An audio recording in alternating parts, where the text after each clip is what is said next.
प्रदोष व्रत का जो स्त्री व पुरुष व्रत रखते हैं तथा कथा सुनते हैं और व्रत का पालन करते हैं, उनकी सब मनोकामना भगवान शिव शंकर और माता पार्वती पूरी करते हैं। तो आइए प्रदोष व्रत का कथा प्रारंभ करते हैं। प्राचीन काल में एक गरीब पुजारी हुआ करता था। उस पुजारी की मृत्यु हो जाती है। उस पुजारी के मृत्यु के बाद उसकी पत्नी अपने भरण पोषण के लिए पुत्र को साथ लेकर भीख मांगती थी तथा लेट होने के बाद घर वापस आया करती थी। एक दिन उसकी मुलाकात विभद्र देश के राजकुमार से हुई, जो कि अपने माता पिता के मृत्यु के बाद दर दर भटकने लगा था। उसकी यह हालत पुजारिन की पत्नी से देखी नहीं गई।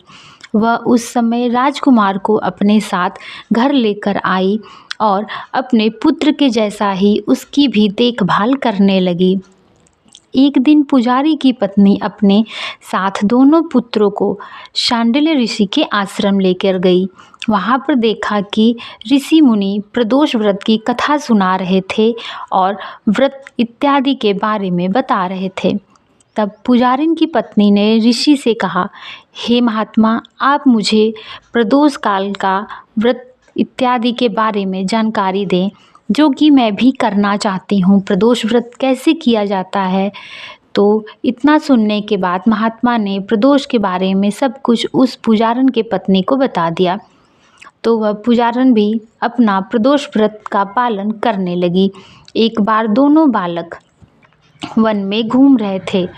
उनमें से पुजारी का बेटा जल्द ही घर वापस लौट आया, परंतु राजकुमार वन में ही रह गया। उसे वन में रहना बहुत अच्छा लगता था।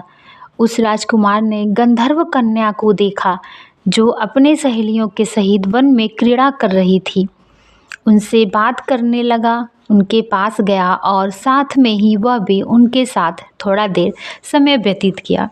फिर उस कन्या का नाम पूछा तो उस कन्या ने अपना नाम अंशुमती बताया।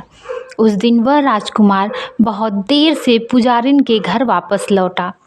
राजकुमार ने दूसरे दिन फिर से उसी जगह पहुंच गया जहां पर अंशुमती अपने सहेलियों के साथ क्रीड़ा कर रही थी। उस समय अंशुमती के माता पिता भी उसी समय वहां पे उपस्थित थे।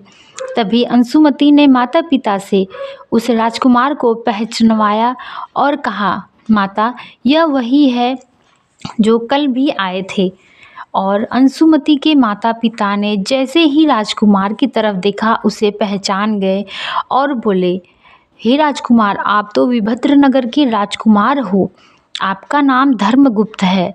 अंशुमती के माता पिता को यह राजकुमार बहुत पसंद आया और उन्होंने कहा कि शिव जी की कृपा से हम अपनी पुत्री का विवाह आपसे कराना चाहते हैं।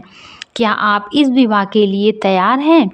राजकुमार ने अपनी स्वीकृति दे दी तो उन दोनों का विवाह संपन्न हो गया विधि विधान से।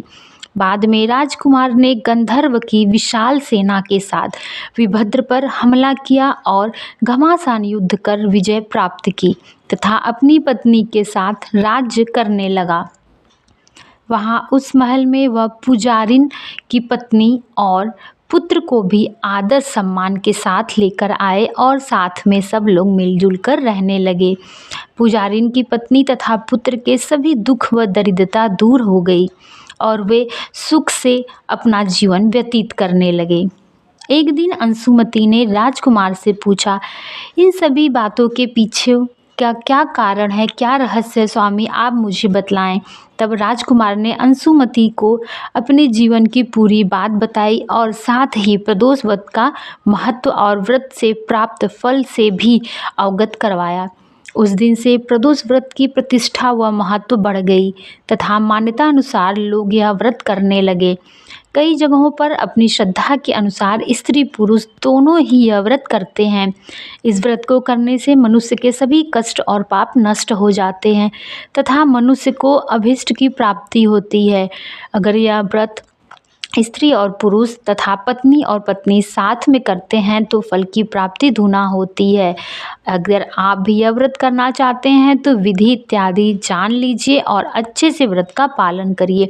प्रदोष व्रत बहुत ही महत्वपूर्ण व्रत होता है। यह महीने में 2 बार अवश्य पड़ता है।